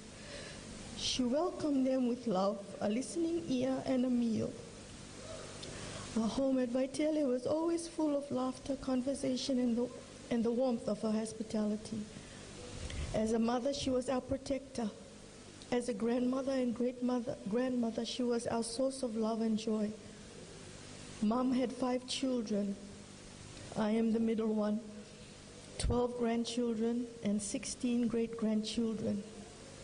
Each of us knew her affection personally because she made time to love on us all. She prayed over us, guided us, and never stopped being an example of what it means to live with faith and strength. Mom also served faithfully in the church, working in the women's ministry and with the Pathfinders. She poured her energy into teaching, guiding, and serving, and through that she touched many lives outside our family as well. She had a gift for creating beauty, especially in the garden. Collecting flower cuttings and planting them at home was one of her greatest joys.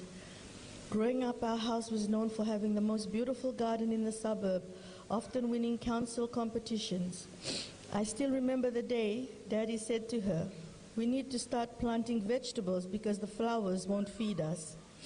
Mom just laughed, and before long she had both flowers and vegetables thriving side by side. That was who she was, practical, creative, and always finding a way to make life both useful and beautiful. Growing up in Fiji, our home was never empty. Every Sunday, our little cul-de-sac overflowed with cars as family and church friends gathered for lunch. People would sit around the garden enjoying food and fellowship, and that was Mom's greatest joy, seeing people together, cared for and happy. Mom's legacy is not just in the garden she planted or the meals she shared, but in the faith she lived and the love she poured into all of us. She was a devoted wife, a protective mother, a loving grandmother, and a doting grandmother, great-grandmother. She leaves behind a family rooted in prayer, strengthened by her example and blessed beyond measure to have called her ours. Today, as we lay her to rest, we do not say goodbye forever. We hold on to the promise of eternal life through Jesus Christ, the very hope Mom lived for every day. And until that day, when we see her again, we will carry her memory in our hearts, walk in her faith, and live out her legacy of love. We love you, Mom. Thank you for everything.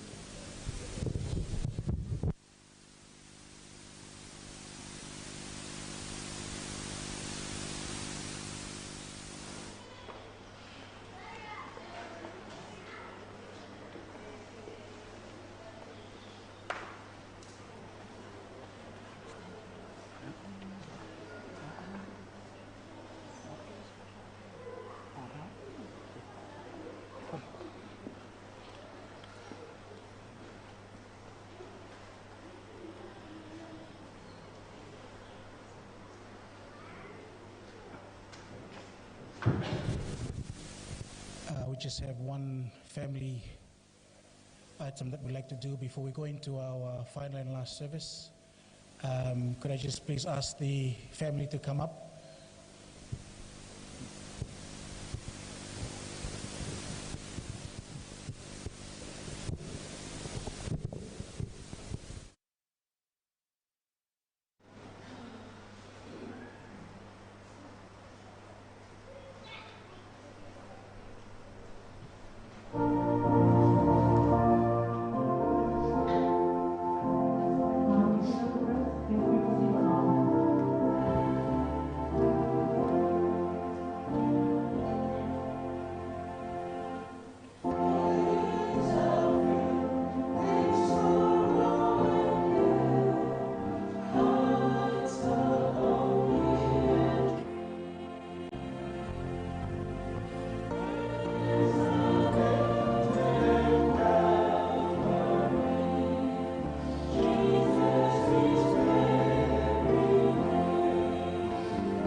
I'd like to take this opportunity to thank all the family and friends for all the testimonies today, all near and far.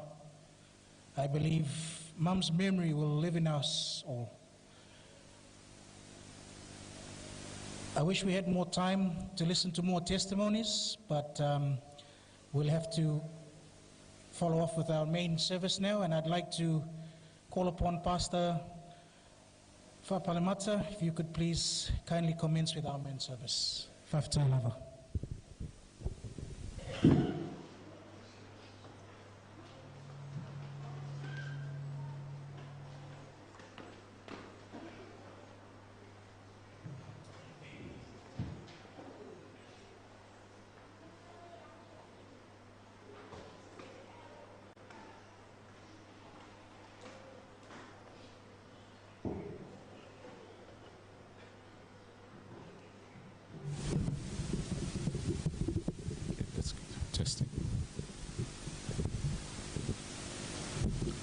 Why don't you just bow your heads and let me lead us in a word of prayer.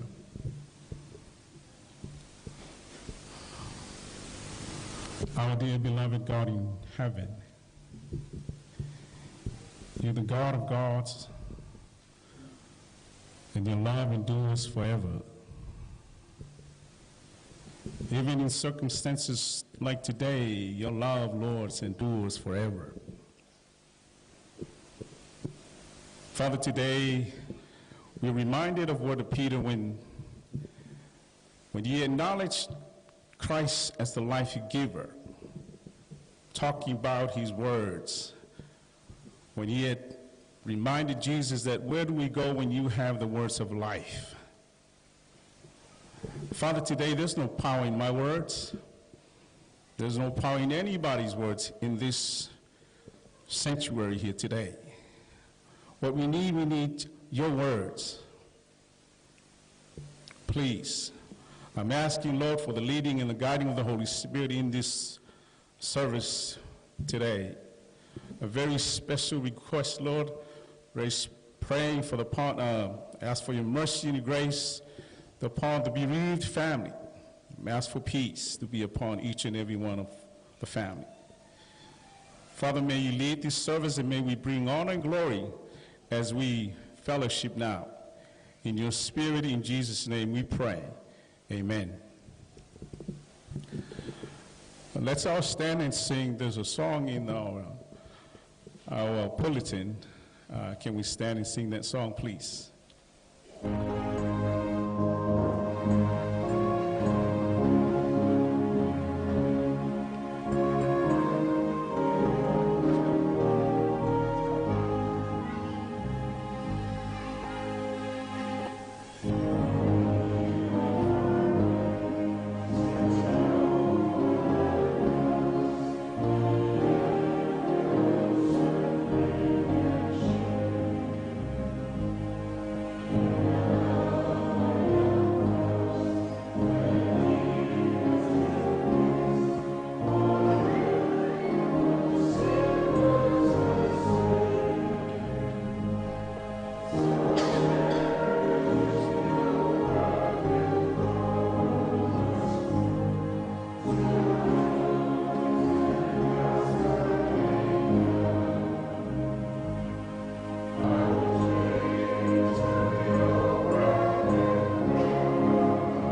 Be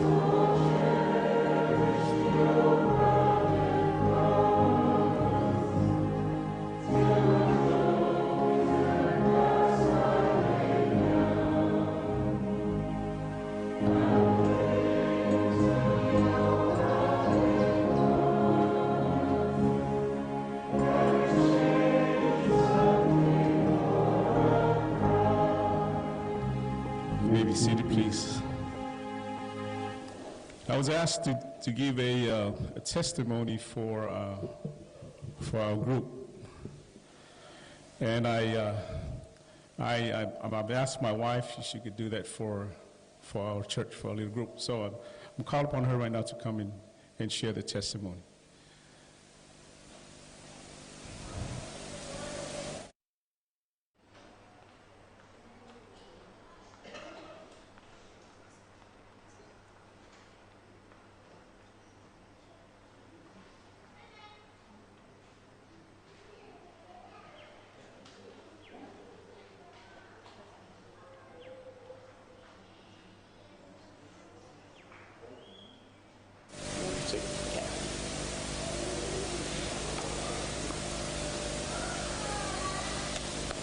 Good afternoon. I'm here to speak on behalf of our church family today. For Mama Kathy.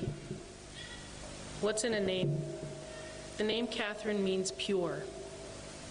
The name was popularized by Saint Catherine of Alexandria, a 4th century Christian martyr known for her steadfast faith and virtues. What is a mother? A mother is supportive, providing care, guidance, and protection. I saw Kathy do all of these things, not only through action, but through prayer. The dynamic she brought to our church family as a mother was one of completeness.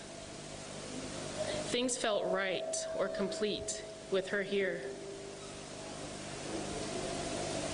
The first things that come to mind when I think of her is her faith, her absolute beauty, and her strength. She was a pillar of faith, and she served a living God. She loved the Sabbath. She never gave up hope. And I encourage us to do the same. Her beauty has been passed down to generations. Her strength showed through her pain that she never complained about. We were blessed as a group by this woman in many ways. One of my blessings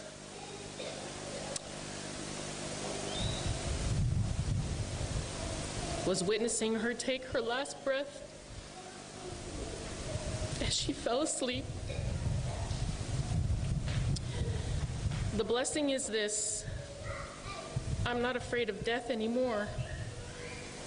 When I sleep, I hope it will be like her, surrounded by people who love me. I will end it with this. My husband and I have been writing letters to each other for 32 years. And at the end of every letter we wrote, I will love you till my last breath. This has new meaning to me now. I don't just want to love in this life, but the next life as well. I'm looking forward to hearing her say, "Hello, my darling," on that beautiful day when Jesus returns.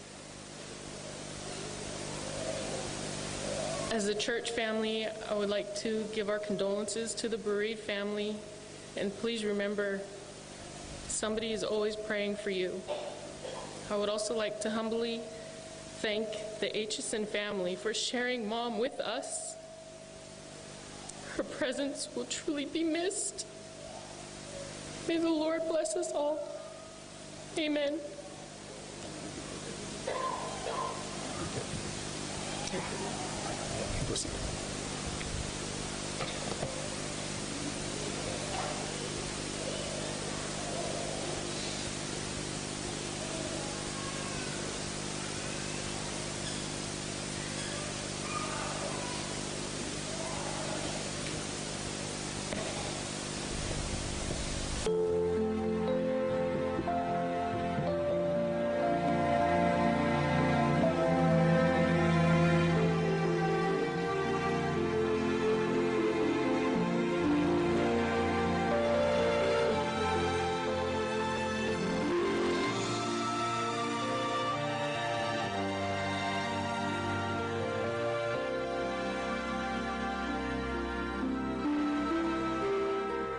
Someone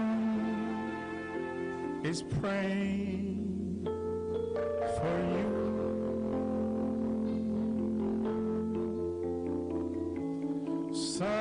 Someone is praying for you.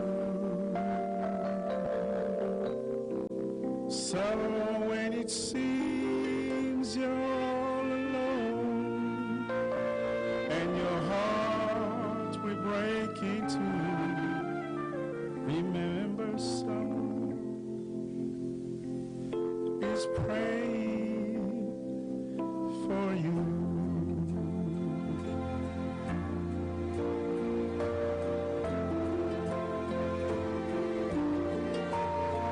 Have the clouds round you gathered in the midst of the storm.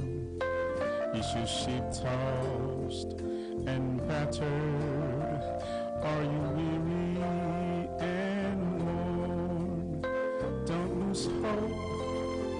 Someone's praying for you this very day. And peace be still. He's already on the way. Tetalo, setasi, moe. Tetalo, setasi, moe. E afai tetalo, mafanua no loloto, olo tetalo. Setasimo oe.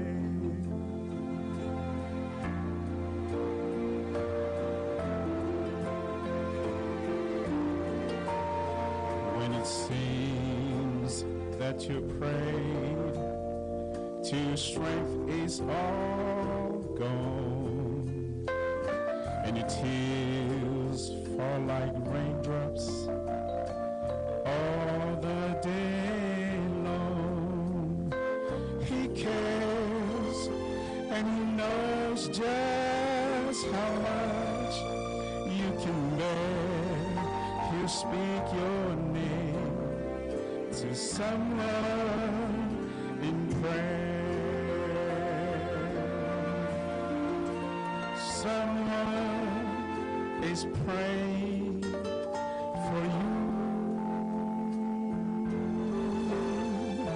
Someone is praying for you.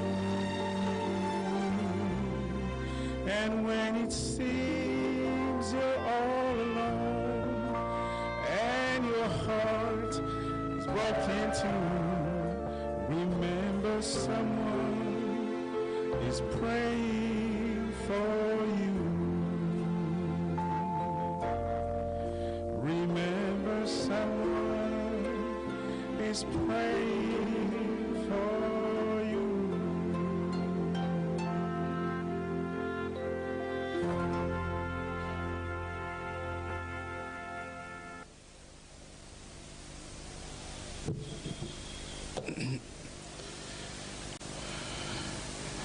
Ya te ulava male fa lalo o te fa ta lo fatu el tato ai ile tato maftanga le nei tu la o te fi fatu ese te lo yo tato temi ya la o le te tala tato ngana o la fa pertania o no tato temi.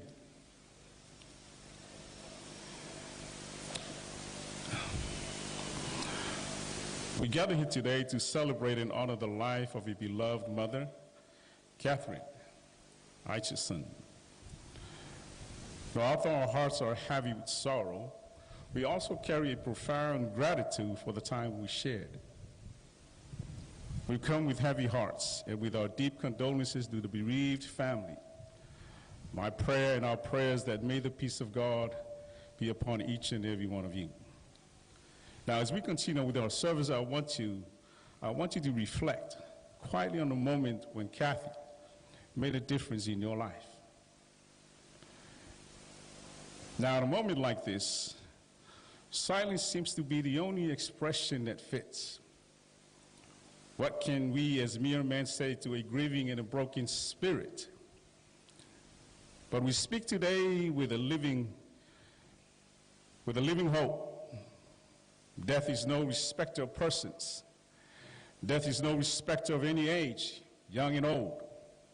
Death is a very painful intruder and a pernicious reminder of a human condition. I titled our thought for us today, The Blessed Hope. The Blessed Hope.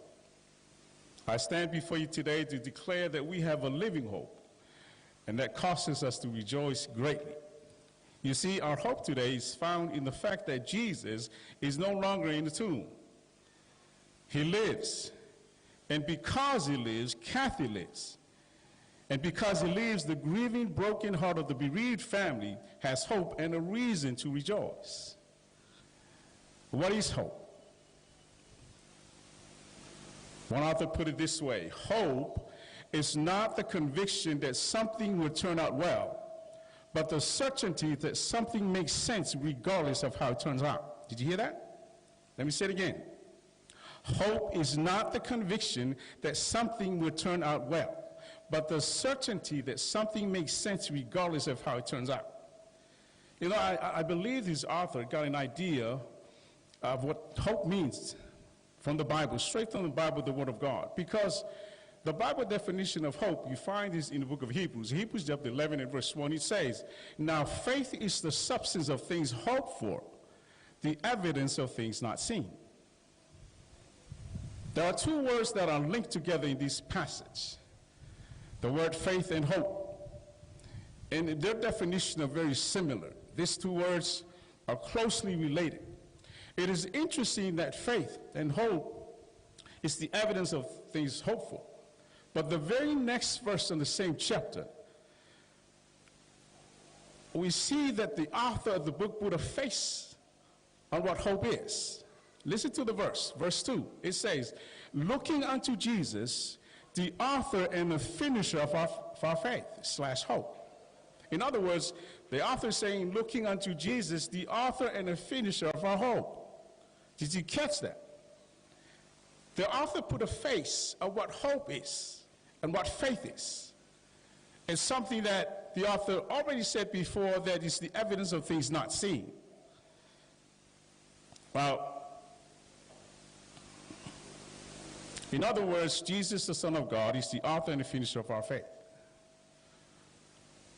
I hope you see what I see. But here's a better interpretation of the same verse.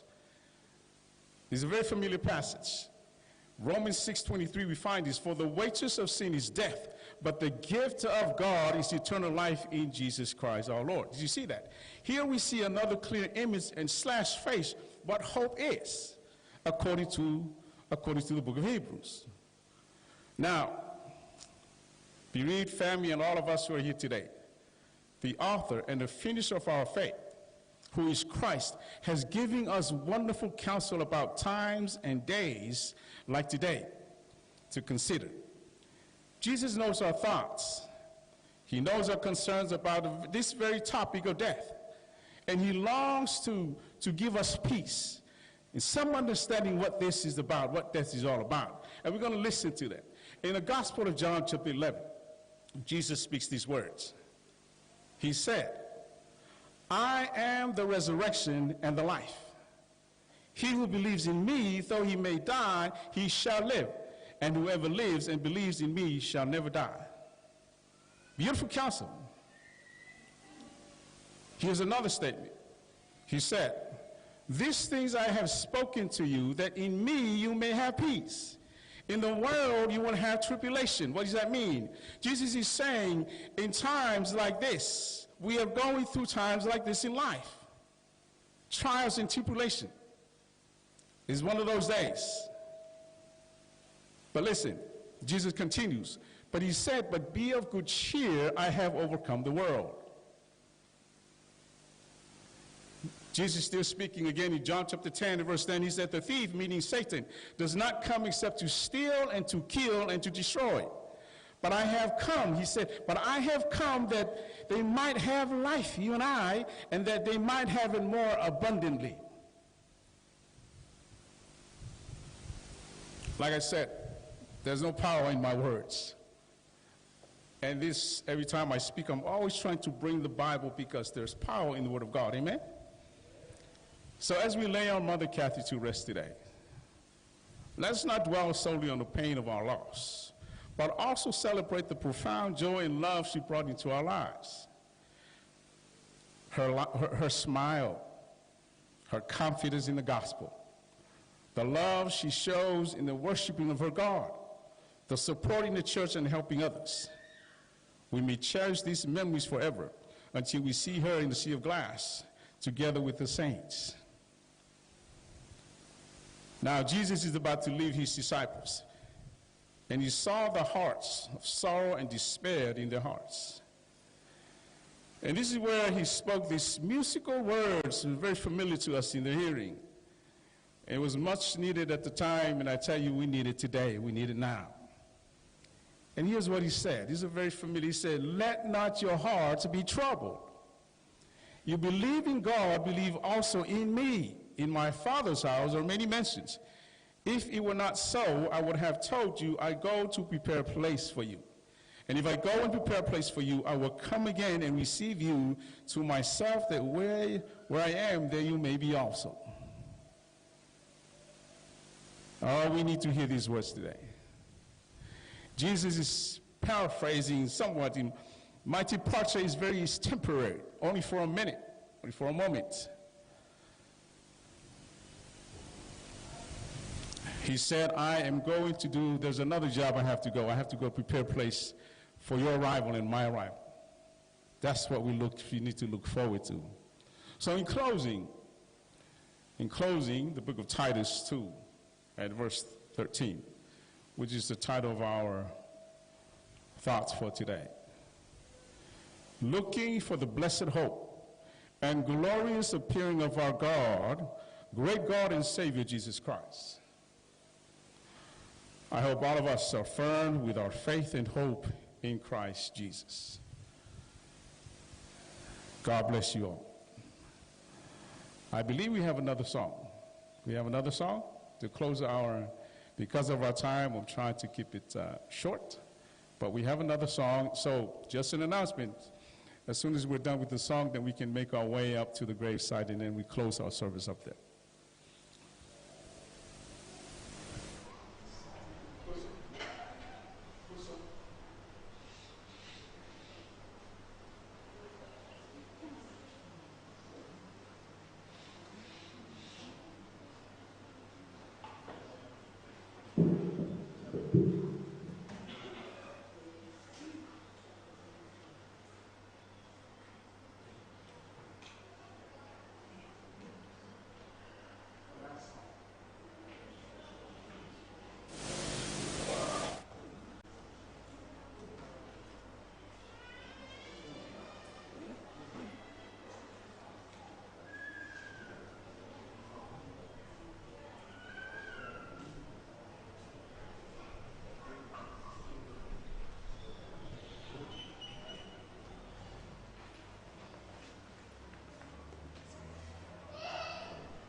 Can we all stand, please?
Just be reminded our service is not finished. We're not done, but we're going to close up there so we can make our way up to the graveside right now.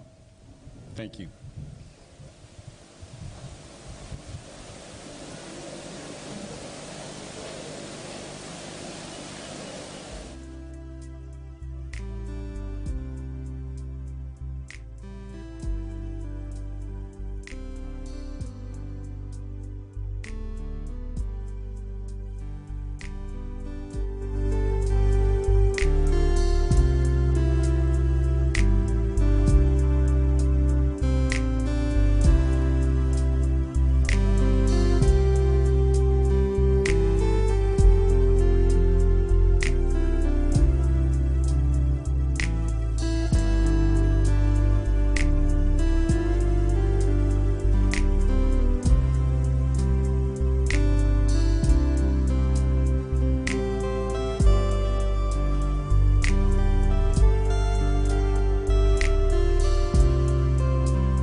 we're going to sing one hymn, and then we continue with our service.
I am the resurrection and the life. He who believes in me, though he may die, he shall live. Let not your heart be troubled. I am the way who lives and was dead, and behold, I live forevermore. I have the keys of Hades and of death. And I heard a voice from heaven saying, write this, blessed are the dead who died in the Lord from now on. Blessed indeed, says the Spirit, that they may rest from their labors, for their deeds follow them. And I heard a loud voice from heaven saying, behold, the tabernacle of God is with men, and he will dwell with them, and they shall be his people. God himself will be their God. God himself will be their God, and God will wipe away every tear from their eyes. There shall be no more death, no sorrow, no more crying. There shall be no more pain, for the former things have passed away. Now we gather here today to lay our dear Mother Kathy's body into her temporary home as she awaits for the return of our Lord and Savior Jesus Christ. As we now commit her body to the ground, earth to earth, ashes to ashes, dust to dust, that he shall return until the day when Jesus called her out from her sleep of death. If you have a flower, you can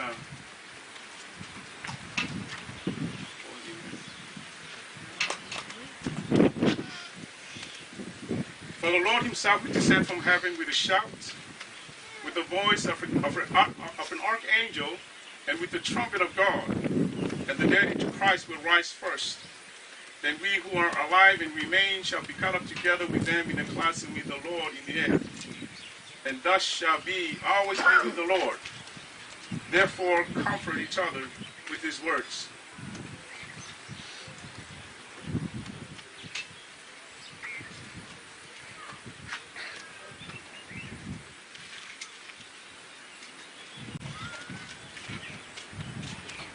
I remember the first time I met Kathy,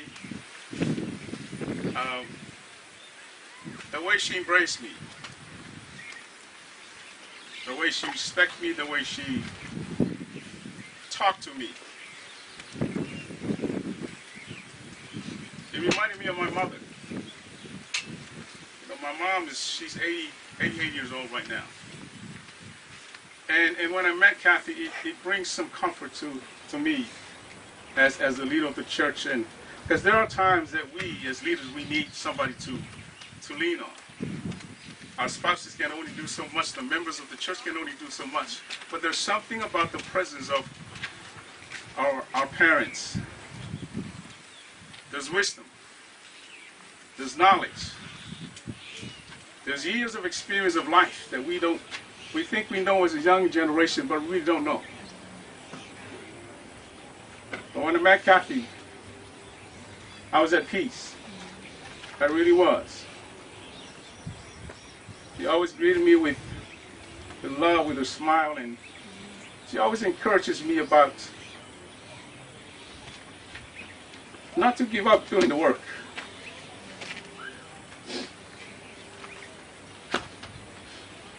I was born here, but I was raised in America all my life. I don't know nothing about here. I'm learning a lot.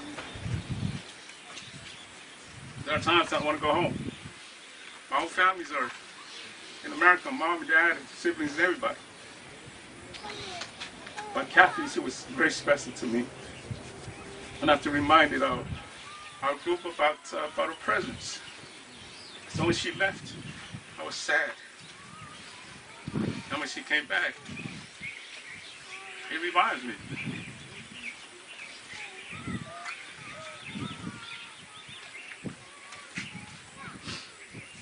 She don't hear me anymore. We talked a lot, shared a lot about it. But like I said, if you have any memories of her that changes your life, hold on to that and cherish those moments. Not only that, the gospel is not a gospel unless we exercise it in our own lives. That's the real gospel. The gospel is not about knowing how to preach, not how to teach it. That's not the gospel. I've seen the life of this woman. She exercised what she preached. And I appreciated that. And taught me a lot. So, yes, I'm sad. But I'm also excited, looking forward to see you on the other side. And my prayer for us that are here today, I'm hoping the message, that's why I brought that message to all of us. There's a blessed hope. This is not the end of life. I don't know about you. My wife said I'm an old man, but I'm still young. But I'm tired of this life. I'm looking forward for a better life. Amen? Yeah. Amen. Let's pray. Father in heaven,